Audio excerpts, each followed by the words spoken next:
Oda is your average high school nobody, so average that half his classmates forget he even exists.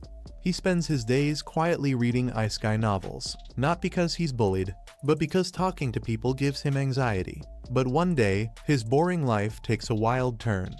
The classroom suddenly goes dark, and a giant black sphere appears in midair. Before anyone can panic, a magic circle forms above them and boom, they're all teleported into a grand hall. An old bald man greets the confused students, saying the king has something important to announce. As everyone panics and demands answers, the advisor silences them. The king, Morgan of Reddies, explains that demons are attacking his kingdom, and only a hero from another world can defeat the demon lord. Oda can't believe it. It's the exact setup of every isekai he's ever read. For once, he's actually excited. The advisor then asks each student to touch a crystal to reveal their stats. Daisuke goes first and gets Animal Trainer with a power level of 450, far above average.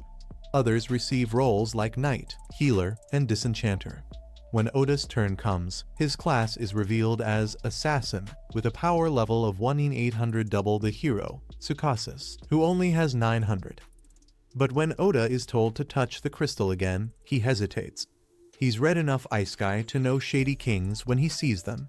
Sensing danger, he activates his maxed out skill, Presence Concealment, and instantly disappears. Everyone forgets he even exists. Sneaking through the castle, Oda discovers cameras spying on the students, confirming his suspicions. He finds an old storage room, equips assassin gear, and starts gathering intel. Using his agility, he spies on King Morgan and the princess plotting to keep the students away from the archives. He nearly kills the king but decides to wait for more proof. The next morning, while the others eat breakfast and plan their heroic journey, Oda stays hidden. Tsukasa motivates the group to fight the demon lord, and everyone cheers. Oda knows they wouldn't believe his warnings, so he continues his investigation. During training, the students meet the Knight Commander, Siren Mithray.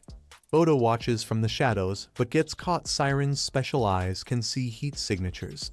Instead of fighting, Siren says he won't report him. His loyalty to the king is complicated, and he offers Oda a deal. He'll teach him about this world in exchange for stories about Oda's. Weeks pass. Oda trains under Siren, learning about history, magic, and leveling systems. One night, Oda finds a book in the archives left by Siren revealing the king's true plan. He's sacrificing lives for power. Siren admits the knights are planning a peaceful coup to stop him. Oda regrets not killing the king earlier, but Siren tells him he did the right thing. Killing isn't easy, he says. If you ever want to go home, keep your blade clean as long as you can. He praises Oda for his calmness when everyone else panicked, saying few could endure what he has. Oda, unused to praise, feels awkward but grateful. Then Siren asks for a favor. His coup needs Oda's help. Oda doesn't agree but doesn't refuse either. By the end of the month, training ends, and the heroes march through the city for their first dungeon mission. During the parade, Oda notices a girl in the crowd glaring at them.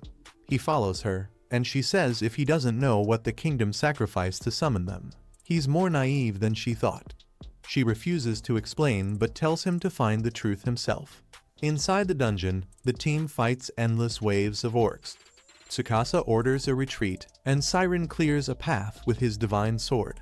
But at the exit, more monsters appear. Tsukasa uses a special smoke bomb from the princess which transforms the orcs into a massive minotaur. When Oda and Jill arrive, the group is nearly wiped out. Oda attacks the minotaur, but his blade snaps against its skin. Tsukasa, arm broken and panicking, loses control. Oda senses something off and asks the Disenchanter to cast a curse removal spell. A dark mist lifts from Tsukasa's head, proof of foul play. Realizing who's behind it, Oda tells Siren he's testing a new skill. Siren charges his sword with lightning and stuns the minotaur. Oda leaps in, activates his shadow magic. Dark tendrils crawl out from the shadows and stab straight through the minotaur. Once it's trapped, Oda drags the beast into the darkness until its whole body is swallowed, leaving only the head behind like a trophy. But while he wins the fight, he's barely holding on to control over his shadow powers. The dark energy thrashes wildly, and Oda struggles to pull it back. Luckily, Saren steps in and helps him calm down before things get worse. After the battle, the group returns to the castle. Saren congratulates Oda for saving everyone, but also warns him that the shadow skill drains his life force, so he should only use it if absolutely necessary. As thanks, Saren gives him a katana, a legendary blade forged by the first hero centuries ago. Oda is honored but confused why it's being handed to him instead of the current hero, Tsukasa. Saren admits that Tsukasa already has the holy sword, and, well, the katana may or may not have been borrowed from the royal armory. Oda just grins and accepts it. Who wouldn't want the same sword once wielded by a legendary hero? But that thought leads him back to Tsukasa, whose curse still isn't gone. The disenchantment spell only did half the job, and Oda intends to finish it. Later that night, he sneaks into the princess's chamber and catches her red-handed, strengthening the curse using a glowing crystal. Before she can finish, Oda slices the crystal in half, stopping the ritual cold. He points his sword at her throat, demanding answers. The princess emotionlessly replies that everything she does is for the king. Oda looks into her eyes and realizes she's not even herself. The blank stare says it all. She's being controlled too. Killing her wouldn't solve anything. So he leaves. Big mistake. Because the moment he's gone, she opens her closet full of cursed crystals, each linked to one of his classmates, and gets back to work. Oda brings one of the crystals to Saren, hoping for an explanation. Saren recognizes it instantly and mutters, "So the king still hasn't given up on this madness." When Oda admits he revealed himself to the princess, Saren sighs but doesn't scold him. He explains that the princess is basically a puppet now, just like the others soon will be, and advises Oda not to stay in the castle. The guards will be searching all night for the mysterious assassin who broke into the princess's room. Oda apologizes, but Saren just smiles and says, "Making mistakes is part of youth. Cleaning them up? That's my job." Oda thanks him sincerely, saying he's lucky to have someone like Saren watching over him. Saren jokes that if Oda ever finds a way back to Japan, he'd better take him along. That night, Oda sleeps in a tree outside the castle. But at dawn, shouts wake him up. He rushes to the courtyard, where guards and classmates are gathered, and his heart sinks when he sees Saren lying dead on the floor, a dagger in his chest. Before Oda can even react, his classmates turn on him. The dagger looks identical to his own, but that's impossible. His broke during the Minotaur fight. Still, everyone's quick to accuse the suspicious loner who disappears all the time.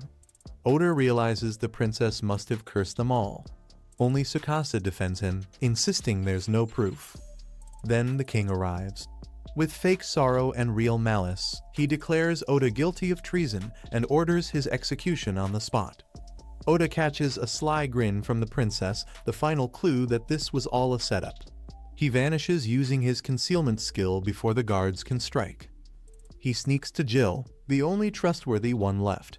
Jill whispers that the real killers were the king's personal assassins, and they're coming for Oda next. Thankfully, Saren had anticipated this and left behind a bag of supplies. Oda thanks Jill and flees the kingdom. Meanwhile, in the castle, the king and princess meet again. They're almost proud of how smoothly things went. Saren dead, Oda on the run, and all the students except Tsukasa cursed into obedience. All that's left is to find an excuse to start a war with the Eastern nation. As for Oda, the king assumes he won't last long out there alone. Still, he sends his elite Night Raven assassins to finish the job just in case. Oda, remembering Saren's advice, hides in a dungeon. Nobody would think to search a monster-infested cave, right? Water and food are scarce, and even his concealment skill can't fool beasts with sharp noses and keen hearing. But the deeper he goes, the stronger he'll become, learning to mask his scent, silence his steps, and erase every trace of himself. Eventually, he reaches the first boss room, a chimera. The fight is brutal. Venom hits his leg, claws tear his back, and he's barely standing. With no other option, Oda unleashes his shadow magic again, completely annihilating the chimera. He wins, but collapses right after. His shadow, sensing danger to its master, automatically shifts to healing mode to keep him alive. Back at the castle, Tsukasa finally snaps. He tries convincing his classmates to leave the castle with him to go after the Demon King, but they all tell him to sit down and shut up. He realizes they're under the king's control, so he decides to leave alone. But surprisingly, a few classmates choose to follow him, and by some miracle, they make it past the gates without anyone stopping them. Their excuse, "We're going to fight the Demon Lord," explains why no one stopped them. Still, Tsukasa wonders why these few followed him when everyone else refused. Yuki thinks it's because they're free from the princess's curse, while Asuna recalls smashing glowing crystals in her room, but that was actually Jill.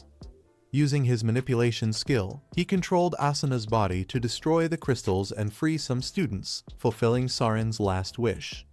As they leave, Asuna regrets not helping Oda. He remembers meeting Oda at a construction job, the quiet guy who asked him not to tell his sister since their sisters were best friends. Meanwhile, Oda wakes up deep in the dungeon, no pain, full HP, and massive stat boosts after surviving the Chimera. His shadow magic even leveled up. He shrugs it off and moves forward. A few floors down, he defeats a giant slime, and an unconscious elf girl falls out. Using World's Eye, he glimpses her memories before canceling the overload. She's dying, so he revives her and makes porridge when she wakes. She introduces herself as Amelia and thanks him for his kindness. They travel together to the 80th floor. Oda thinks she'll part ways, but she insists on staying. In the boss room, a dragon attacks. Amelia uses gravity magic to restrain it while Oda strikes. The dragon senses his mana and throws him back. She warns him to suppress it, but he can't, so he channels all his mana into one massive attack, stabbing the dragon through the eyes. It dies instantly. Amelia, shocked, asks how he did it. Oda just says, "Couldn't diffuse my mana, so I used the dungeons." Before she can respond, the dragon's body begins to glow. After a few tense seconds, the mighty dragon suddenly shrinks down into a cat. Everyone just stares in disbelief, still cautious. Amelia quickly scans it and realizes it's not a real dragon at all, just a shape-shifter pretending to be one. That explains why they managed to beat it so easily. A real dragon would have turned them into toast in seconds. Then, the cat wakes up and starts complaining, furious about losing to a human. Oda nearly jumps out of his skin. He didn't know cats could talk. The cat huffs, saying she's no ordinary monster. She was personally created by the Demon Lord, given intelligence far beyond normal beasts. She was just role-playing as a dragon for fun, but admits she may have gone a little overboard. Now defeated, she tells Oda he can kill her if he wants, but first, she has a message from her master. The message: the Demon Lord is inviting Oda to his castle. Oda's confused. Why would the Demon Lord even know he exists? The cat shrugs. She's just the messenger, not the planner. Her job's done, so she flops down dramatically and tells Oda to go ahead and end her life. But Oda refuses. Sure, she's a demon, but that doesn't make her evil, and besides, he's got a soft spot for cats. The cat points out that the boss room doors won't open unless someone dies, so unless Oda wants to live here forever, he might need to reconsider. Still, Oda insists he'll find another way. That's when Amelia comes up with an idea. If Oda makes the cat his familiar, she'll no longer count as the boss, and the doors should open. The catch: the ritual requires perfect mana control. One mistake, and both of them could die. Oda doesn't even hesitate. Amelia's baffled. Why risk his life for a cat he just met? Oda simply says it's what he's decided, so he'll see it through. The cat, still acting like she doesn't care, tells him to do whatever he wants. So Amelia explains the steps. First, give her a name. Oda thinks for a moment, then calls her Night because her dark fur reminds him of the night sky. She pretends to be indifferent, but she secretly likes it. Next, Oda has to pour his mana into Night to link their souls. Amelia warns him that once he starts, there's no going back. If he fails, he dies. Oda nods confidently and begins the ritual. A bubble of light forms around them as his soul enters Night's. Inside her soul world, Oda sees a city burning, one of Night's memories of the destruction she caused in the past. When he tries to reach her, she attacks, shouting at him to kill her before he dies for real. In the real world, Amelia sees Oda's body trembling and blood trickling from his ears as his soul takes damage. Back inside the vision, Oda rushes at Night. She expects a killing blow, but instead, he lets her stab him. He refuses to fight back. She's shocked. Oda says he knows she doesn't truly want to kill anyone. Being a monster doesn't mean she has to follow her instincts. He tells her that as long as she's with him, her days of destruction are over. That breaks through her walls. Night finally gives in and collapses into his arms. The ritual completes, and in the real world, Oda nearly faints, but Amelia catches him. The mark of their bond glows on Oda's hand, and Night's forehead mark turns gold. Night admits Oda has caught her interest. She vows to stay by his side and see where his journey leads. Just then, a glowing teleport circle appears. The labyrinth now recognizes that the boss has changed, and they're free to leave. Oda tells Night to rest, since no monsters can enter the boss room now. Amelia suggests they all sit down and chat to get to know each other while they wait. Night actually agrees. Meanwhile, Oda's classmates finally arrive at the city of Yamato, a place built by a summoned hero generations ago, filled with classic Japanese vibes. The group pays for their stay at the inn and gathers around a table to discuss their next move. Tsukasa starts the meeting by announcing some bad news: their funds are running low. If they don't find work soon, they'll be broke. One of his classmates suggests becoming adventurers since they saw plenty of them on their way to the city. Tsukasa actually likes the idea, but money isn't their only problem. They still know next to nothing about this world, and trusting what the king and princess told them doesn't seem smart. So, he tells everyone to start reading every book they can find to piece together the world's history. The others agree, though not very enthusiastically. They doubt flipping through dusty old books will help them find a way back to Japan. But Tsukasa already has a bigger plan. He believes their quickest ticket home is to play the role of heroes and defeat the Demon Lord. Since the king was the one who summoned them here, he must also know how to send them back. Once they slay the Demon Lord, the king will have no choice but to return them home. For now, Tsukasa says their priority is to earn money and gather information. When they're ready, they'll head straight for the Demon Continent to challenge the Demon Lord himself. But Asahina isn't on board. He argues that they should wait for Oda instead. Oda is by far the strongest among them, and fighting the Demon Lord without him would be suicide. Nanes agrees he never got to talk to Oda properly before. But Dioski immediately objects, insisting that Oda might have killed Commander Saren. Asahina sighs and reminds him that the king tampered with their memories to turn them against Oda. The truth is, Oda's innocent. Yuki joins in, saying that even if Oda is alive, he's nowhere near them, and after everything that happened, there's no guarantee he'd even want to help.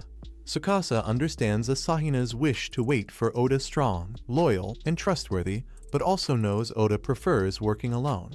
Deciding they'd only hold him back now, Tsukasa tells everyone to train until they're strong enough to fight beside him as equals before facing the Demon Lord. Meanwhile, in the dungeon, Amelia reveals her tragic past, betrayed by her people and cornered at a cliff by her sister, who wanted her dead for no reason. Desperate, Amelia used gravity magic to collapse the cliff and fell into the sea, later swallowed by a dark slime, but miraculously surviving, waking beside Oda. Night and Oda are shocked since no one survives that. Amelia calls it fate. Without it, she'd never have met Oda. When Oda asks if she wants to return home, she says she has none. Her sister tried to kill her. Oda sympathizes, recalling his sister Yui, who once got upset when he overworked himself to buy her a phone. Their mother explained it was his way of showing love, and Yui later thanked him. Missing his family, Oda vows to return home after avenging Commander Saren, whom the king murdered and framed him for.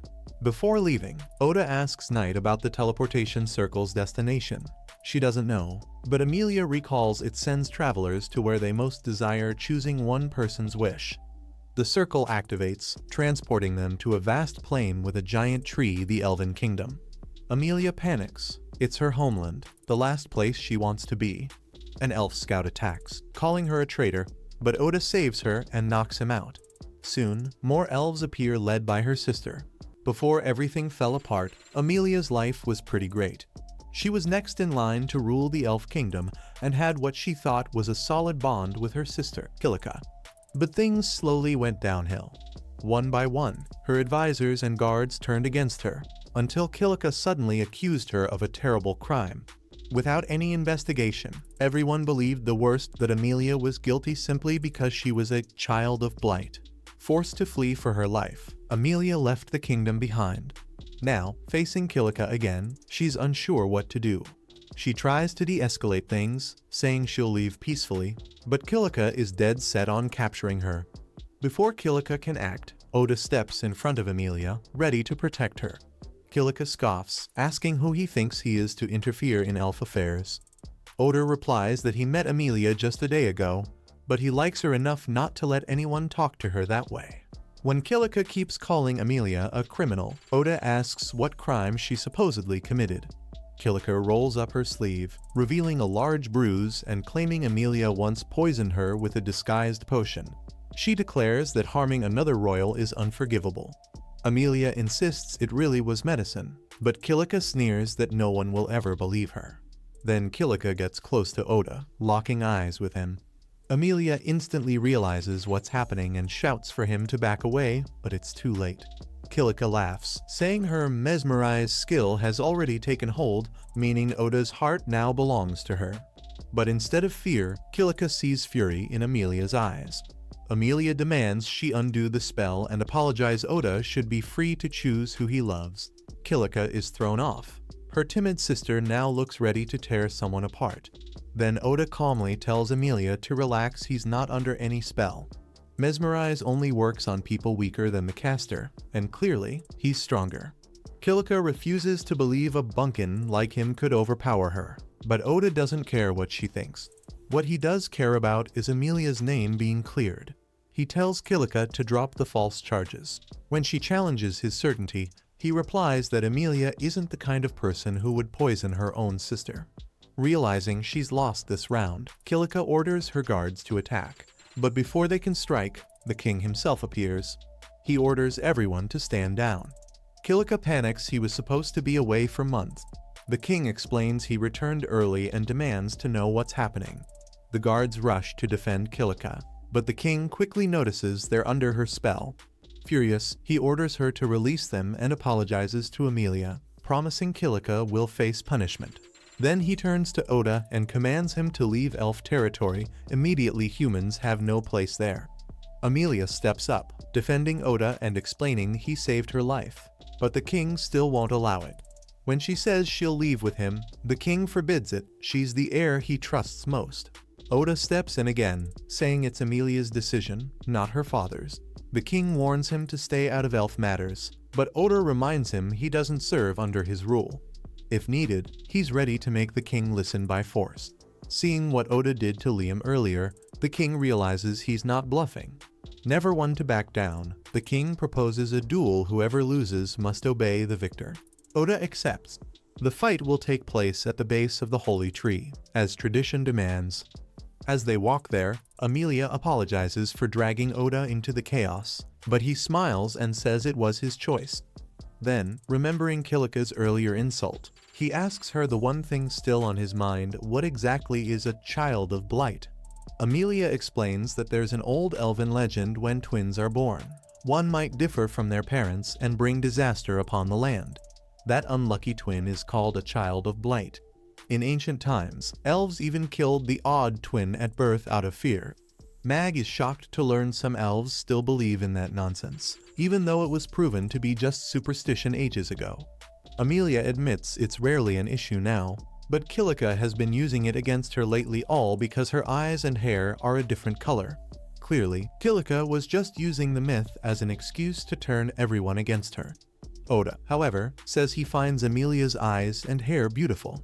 When they reach the holy tree, it's decided that Kilika, the one who caused this entire mess, will duel Oda. Before the fight, Oda chooses not to use his concealment skill. If he's going to win, he wants everyone to see it. Amelia warns him that Kilika is the strongest swordswoman among the elves, so he should be careful. Oda notices the respect in Amelia's voice despite everything, and she admits that no matter what happened, Kilika will always be her sister. As the match begins, Kilika unsheathes her sword, but Oda keeps his in its scabbard.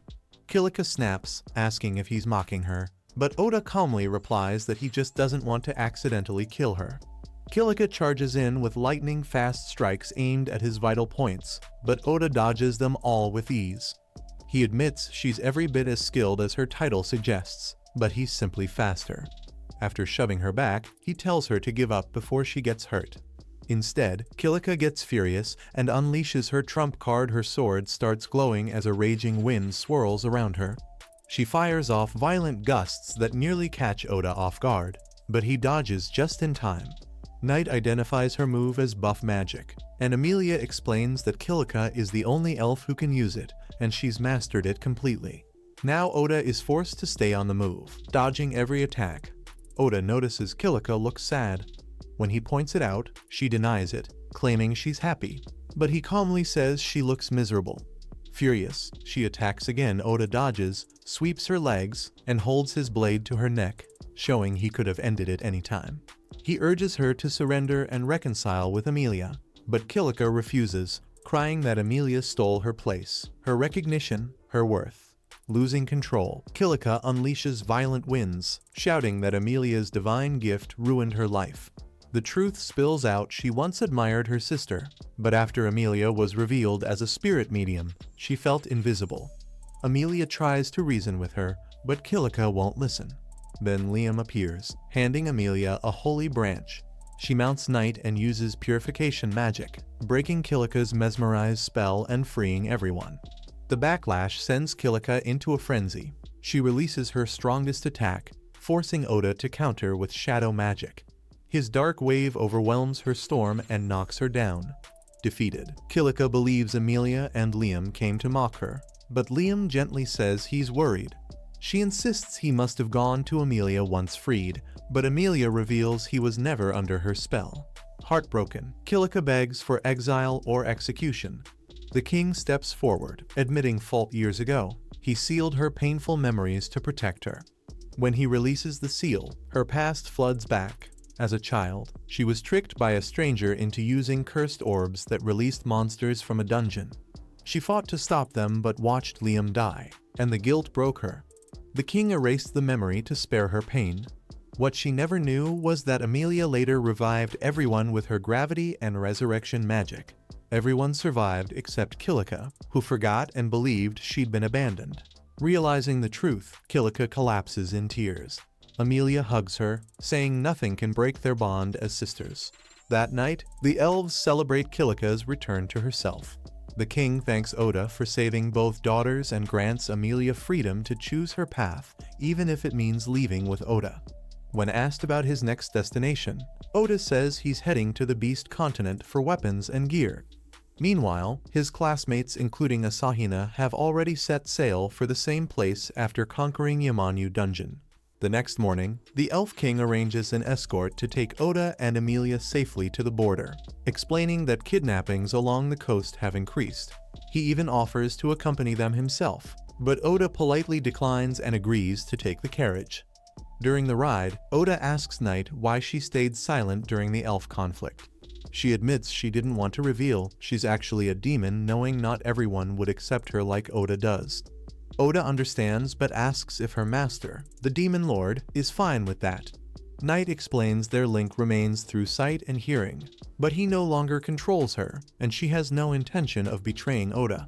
Relieved, Oda admits he might face the Demon Lord one day. Amelia doubts it, suggesting the Demon Lord might actually want to befriend Oda. Knight agrees, noting Oda's display of full-body shadow magic surely caught his attention. Few can manage that, even unintentionally. Suddenly, Oda senses danger ahead and halts the carriage. His detection skill picks up a group ahead bandits, confirmed by the driver's telescope. They've taken an elf hostage and demand Oda's group surrender. They notice Amelia's silver hair and realize she's an elf princess, deciding to sell her to someone named Lord Graham for a hefty reward. Before they can act, Oda vanishes and instantly knocks them all unconscious. He orders the driver to tie them up with their own ropes. When Oda asks about Lord Graham, the driver explains he's a royal from Uruk. Oda sends the driver back to deliver the bandits to the elf castle. while he and Amelia continue on foot. Later, Oda, Amelia, and Knight board a ship to the Beast Folk continent. Oda plans to buy new gear and keep training to prepare for avenging Surin. Mag mentions a labyrinth in the port city perfect for leveling up, and Oda decides that's his next stop. As they sail, Amelia tries chatting and suggests watching the sunset, but Oda is completely absorbed in a book gifted by the Elf King. He spends the entire trip reading, leaving Amelia quietly pouting for being ignored. Upon arriving, Oda notices only humans doing manual labor before a group of beastmen confronts them, demanding he leave Amelia behind. Realizing humans are looked down upon, Oda tells Amelia to stay back. When mocked as weak, he blinds the beastmen with shadow magic and walks past calmly. In town, people stare not at Oda, but at Knight, who explains cats are feared and despised here. That night, they slept at an inn. The next morning, there's a knock at the door. A man named Crow enters, whom Knight introduces as the best blacksmith on the continent. Crow inspects Oda's weapon and immediately notes the damage it's clearly been through a labyrinth. Impressed, Amelia asks if he can repair it, and Crow says yes, given the right materials. When Oda asks for 20 throwing knives as well, Crow raises an eyebrow, surprised to learn Oda's an assassin. Still, he warns that Oda probably isn't skilled enough to handle his weapons properly. Amelia gets defensive, but Knight calms her down, explaining that Crow was once part of the hero's party, so he knows his stuff. Crow agrees to forge the weapons and hands Oda a list of materials to collect. He keeps Oda's sword in the meantime so it doesn't get damaged further. Knight assures Oda his blade is in good hands, and Oda believes her. Since many of the materials can be found in the city's labyrinth, he decides that's where he'll hunt next. Before he can head out, Amelia asks if she can visit Crow's workshop with Knight. There's something she wants to discuss. When they arrive, Amelia brings up the old hero's party, noting that only 2 survived their failed battle with the Demon Lord, the hero and a beastman, which must have been Crow. Crow says she can mock him if she wants, but Amelia shakes her head. She admires his strength and asks him to train her. Crow refuses immediately, saying every student he's ever taken either ran away or fell into despair, and he doesn't want to waste his time again. But Amelia insists she won't give up. She wants to grow strong enough to stand beside Oda proudly. Crow sighs and turns to Knight, calling her the Nightmare of Adelia. Knight asks him to stop using that name. Her name is Knight now. Curious, Amelia asks about the title, and Knight explains. Decades ago, the Demon Lord sent her to Adelia to deliver a warning after humans invaded demon territory. She was supposed to only threaten the leaders, but blinded by rage, she destroyed the entire city instead. She admits it was her fault and says that's why she once wanted Oda to kill her. But she's changed now. As long as she serves under Oda, she'll never let something like that happen again. Crow looks at her for a long moment before saying, "You really think it's that easy to turn over a new leaf?" But Knight knows well that the things she's done can't be forgiven, so she understands if Crow still hates her. Surprisingly, he shakes his head. He's never held any grudge against her. He recalls that a few years ago, after the hero party failed to defeat the Demon Lord, he was visiting his sister's grave when Knight happened to cross paths with him. She recognized him immediately as one of the surviving heroes and could tell he was mourning. She told him that if he wanted revenge, he could kill her then and there. She wouldn't fight back. But Crow refused, saying she was just a weapon forged by the Demon Lord. "Blaming you," he said, "would be like blaming the sword instead of the swordsman." Knight asks Crow if he plans to go after the Demon Lord again, but he says no, it wasn't her or the Demon Lord who killed his sister. After Knight's attack on the city, his sister had been rescuing people trapped under rubble when a fleeing nobleman blasted magic her way, killing her instantly. That man was Lord Graham. Crow admits he once vowed revenge but never followed through. His sister had been gentle. She wouldn't have wanted him consumed by hatred. Amelia cuts in sharply, saying he's just lying to himself. "You're not noble," she says. "You're scared. You pretend your sister wouldn't want revenge because it's easier than facing the truth." Her words hit hard. She adds that she used to do the same, convincing herself everything was for her sister's sake until Oda made her realize she was wrong. Shaken, Crow quietly asks Amelia and Knight to leave him alone. Meanwhile, Oda is in town studying the labyrinth when chaos erupts. Monsters spill out into the streets.